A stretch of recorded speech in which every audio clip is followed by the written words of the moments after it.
Hi friends, ఈరోజు recipe ఏంటో తెలుసా? బటర్ స్కాచ్ ఐస్ క్రీమ్ అండి. ఆహా, ఈ పేరు వింటేనే నా మనసు ఎక్కడికో వెళ్ళిపోతుంది. నా ఫేవరెట్ ఫ్లేవర్ అండి butterscotch ice cream. So రెసిపీలోకి వెళ్ళిపోదాము. ఫస్ట్ ప్యాన్ పెట్టుకొని అందులో 1/2 లీటర్ మిల్క్ వేసుకొని 2 టేబుల్ స్పూన్స్ కార్న్ఫ్లోరు సపరేట్ కొంచెం మిల్క్లో కలుపుకోవాలి. అది పాలు 2 పొంగులు రాగానే కార్న్ఫ్లోర్ మిక్చర్ అందులో కలిపేసి కొద్దిగా షుగర్ వేసుకొని బటర్ స్కాచ్ ఎసెన్స్ వేసుకోవాలి.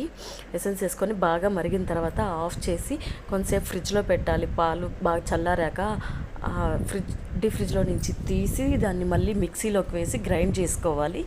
తీసి ఐస్ క్రీమ్ మౌల్డ్లో కానీ ఇలాగా చిన్న ఐస్ క్రీమ్ మౌల్డ్స్లో పిల్లలకి ఇచ్చే విధంగా ఎందులో అన్నా వేసుకొని ఒక 8 అవర్స్ అలానే ఉంచేస్తే ఐస్ క్రీమ్ రెడీ అండి. సూపర్ అంటే సూపర్ యమ్మీగా వచ్చింది.